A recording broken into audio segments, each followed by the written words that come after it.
गुरुजी कानपुर से आए हूँ मैं। कानपुर कब आएंगे गुरुजी? कानपुर कब आएंगे आप?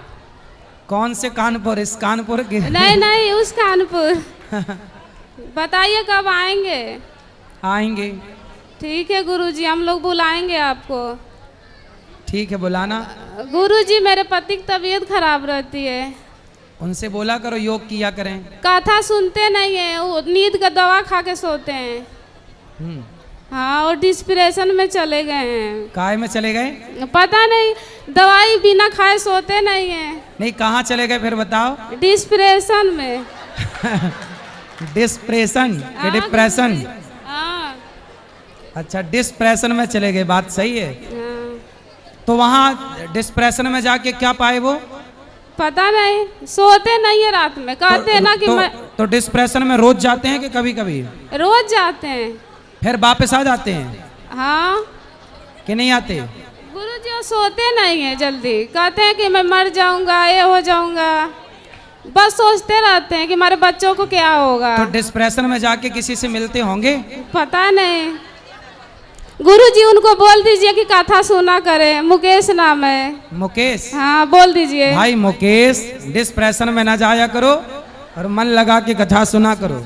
हाँ। यदि आप कथा सुनेंगे रुक जाइए तो आपका परिवार बचेगा गुरुजी। और ये डिस्प्रेशन बहुत बुरी चीज है। तो ये डिस्प्रेशन कहाँ आपके पड़ोस में रहती है?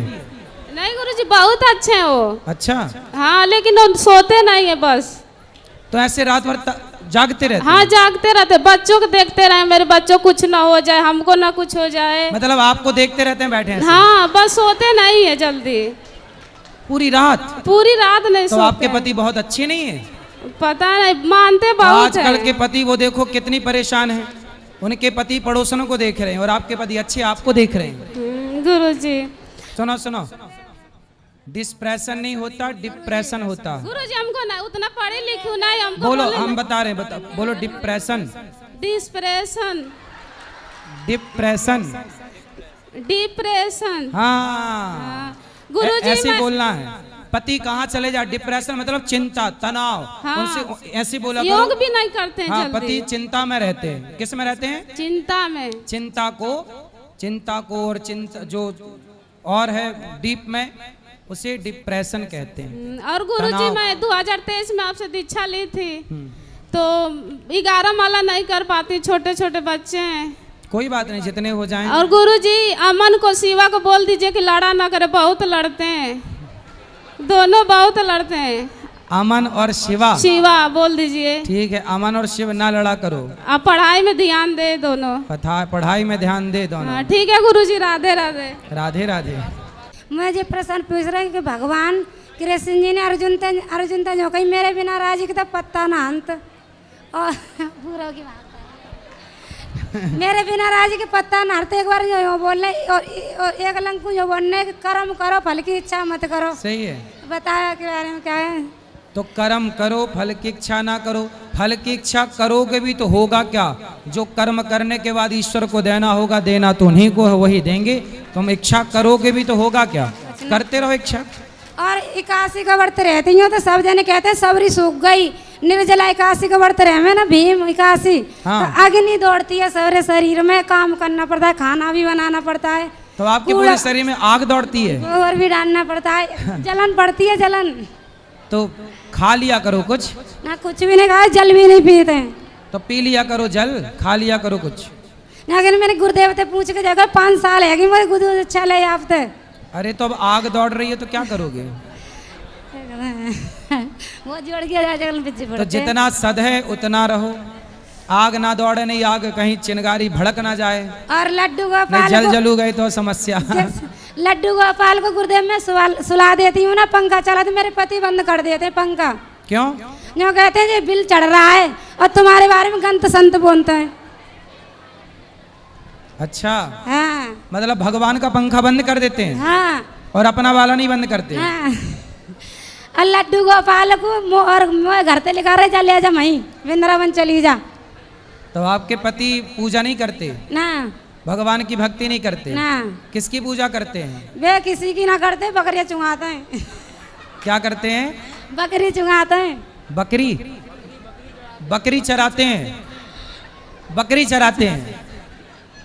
अच्छे हैं। हाँ। कितनी बकरी हैं आपके घर में? हमारे होंगी 15-16। तो बकरी कितना दूध देती है? ये बकरी तो 1 किलो भी दे दे, 2 किलो भी दे, पे सब तरह की बकरी हैं। तो बकरी चराते हैं बड़ी आनंद से। हाँ। तो आपसे प्रेम करते हैं कि नहीं? हाँ। आपका पंखा बंद तो नहीं करते? हाँ? ना, भगवान की बस करते हैं। भगवान जी का पंखा बंद कर देता।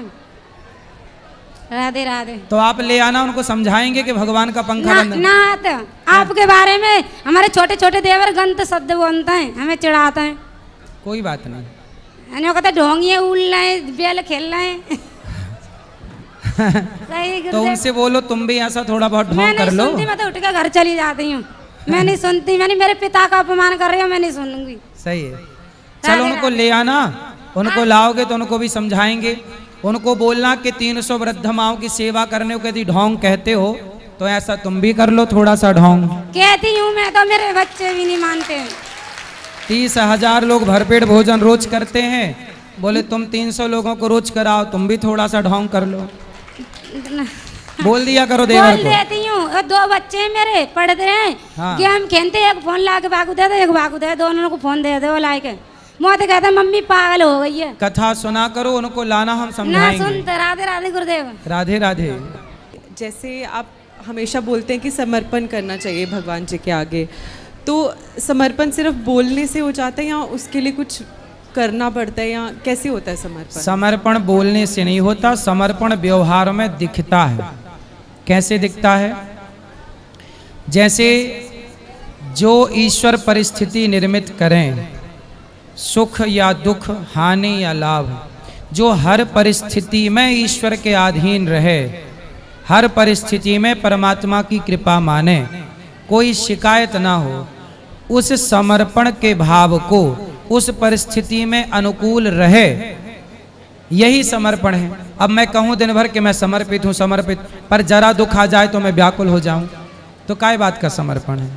समर्पण का मतलब ये है कि सुख दुख से छू ना पावे, ना सुख में वो रमे, ना दुख से परेशान करे, वो हर हाल में भगवान के आश्रित रहे कि ये सब ईश्वर का प्रसाद है, जो सुख है जो दुख है वो सब ईश्वर का है। इस विचार को, इस शरणागति को समर्पण कहते हैं। अगला एक और प्रश्न था कि हम लोग जैसे सब यहाँ पे बैठे होंगे, हम सब भगवान में मानते हैं, सब भगवान को पसंद करते हैं, लेकिन उनकी दृष्टि हम पे है या नहीं है, ये चीज़ हमें कैसे पता चलेगी? सब भगवान, मतलब अब जैसे हम उनसे प्रेम करते हैं, वो भी हमसे उतना ही प्रेम करते हैं, कैसे पता चलेगा हमें? भाई माँ अपने बच्चे से ज़्यादा प्रेम करती है कि बच्चा अपनी माँ से ज़्यादा प्रेम करता है? माँ अपने बच्चे से, है ना? माँ जितना प्रेम करती है बच्चे से, बच्चा उतना प्रेम कर ही नहीं सकता अपनी माँ से। वो जितना करेगा वो केवल 10% होगा या 20% होगा। माँ जितना प्रेम करती है बच्चा चाह के भी नहीं कर सकता। उसी तरह भगवान जितना प्रेम भक्त से करते हैं उतना प्रेम भक्त भगवान से कभी कर ही नहीं सकता। जितना करेगा वो 10-20% होगा। तो भगवान का प्रेम ज़्यादा है भक्तों पर। भक्तों का प्रेम कितना भी ज़्यादा हो पर वो कम ही है ईश्वर के प्रेम के आगे। इसलिए देखो ना, जब हम ईश्वर को जानते नहीं थे, जब हम माँ के पेट में थे तब तो हम नहीं जानते थे। तब उन्होंने हमारे लिए आंखें दे दी पेट में ही, पाँव दे दिए पेट में ही। जब हम पैदा हुए, जब हम छोटे थे तब भी हम, जब हम 5 साल के थे तब भी हम भगवान को कहाँ जानते थे। लेकिन 5 साल के थे तब भी ईश्वर ने हमारे लिए सब कुछ किया। आँख दी, पाँव दिया, पुराने दांत तोड़े, नए दांत लगवाए। तो ये परमात्मा की ने गतिविधि थी। तो परमात्मा का तो 12 महीने 24 घंटे भक्त पर नजर है। तो हर क्षण ईश्वर का जो बदलाव हमारे शरीर में वो ईश्वर का बदलाव है। तो भगवान जितना, हम तो सो जाते हैं तो ईश्वर को भूल जाते हैं, लेकिन जब हम सोते हैं तब भी परमात्मा हमें याद रखते हैं कि हमारा भक्त सो रहा है। सोते समय तो हम बिल्कुल मुर्दे की तरह हैं, पर उस समय दृष्टि ईश्वर की तब भी है। इसलिए भगवान को माता कहा गया, त्वमेव माता। इसलिए कहा है मात पिता तुम मेरे। जैसे बच्चा सोता है तो माँ जाग कर उसकी रखवाली करती है। जरा भी कुन्न मुन्न किया तो माँ जाग जाती है। ऐसी भक्त सोता है निश्चिंत, पर भगवान उसके लिए जागते हैं। इसलिए तो भगवान मंदिरों में खड़े हैं, बैठे हुए भगवान कहाँ हैं? कम जगह है जहाँ भगवान बैठे हुए हैं। सदा अपने भक्त के लिए एक पांव से खड़े रहते हैं हमारे कृष्ण कन्हैया। कब भक्तों को जरूरत पड़ जाए, कब दौड़ना पड़े। बस एक आखिरी प्रश्न था मेरे, कोई जानने वाले, ये प्रश्न उनकी तरफ से है। उनको एक प्रॉब्लम है जिसको OCD कहा जाता है, ऑब्सेसिव कंपल्सिव डिसऑर्डर। इसमें क्या होता है कि जैसे जर्म से फोबिया टाइप का हो जाता है, डर हो जाता है, और हर चीज़ को करने का एक पैटर्न बन जाता है। तो मतलब जैसे फिज़िकल जो बीमारियां होती हैं वो हम लोग देख सकते हैं, पर ये जो मेंटल प्रॉब्लम्स होते हैं वो दिखते भी नहीं, और शायद लोग समझते भी नहीं आजकल के टाइम पे।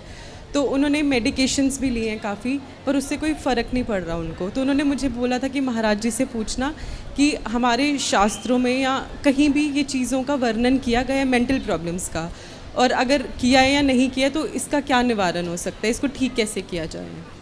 देखिए, ये जितनी बीमारियां हैं मेंटल इत्यादि, जो मानसिक तनाव है, मानसिक बीमारियां बोलते हैं इसको। एक शारीरिक होती है, एक शारीरिक रोग होता है, एक मानसिक रोग होता है। तो ये मानसिक रोग है। इस मानसिक रोग में दो चीज़ें कामयाब हैं। पहला तो हम आयुर्वेद औषधियाँ लें, दूसरा हम शांत चित्त से सत्संग करें। संसार की हर बीमारी का उपचार है शांति, और शांति कहाँ मिलती है? सत्संग में। इसलिए उनसे बोलिए कि भगवान के पास ऐसा कौन सा रोग है जिसका उपचार ना हो। जब वो भगवान की कथा सुनेंगे प्रेम से तो भगवान उनकी व्यथा सुन लेंगे प्रेम से। बस एक बार भगवान की कथा धीरे धीरे सुने। डिप्रेशन, कितने लोग बैठते हैं बताते हैं कि हमने कथा सुनी, हम डिप्रेशन से बाहर आ गए, चिंताएं थी बाहर आ गए।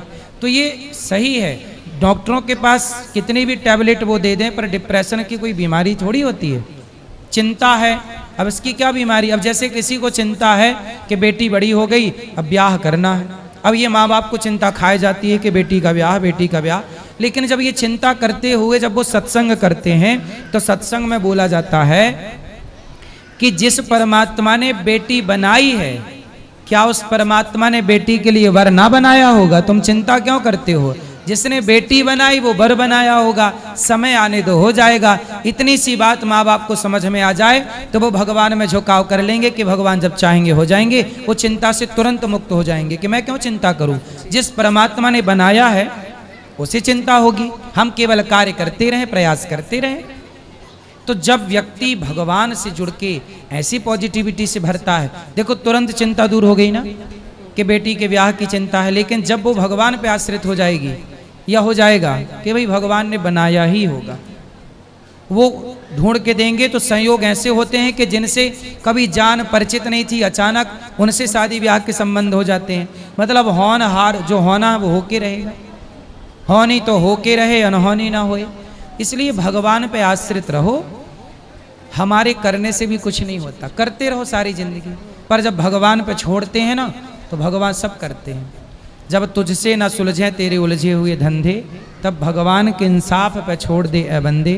वही तेरी मुश्किल आसान करेगा, जो तू ना कर सका वो भगवान करेगा। एक बार भगवान के आश्रित होने की जरूरत है बस। राधे राधे, दंडवत प्रणाम। खुश रहिए।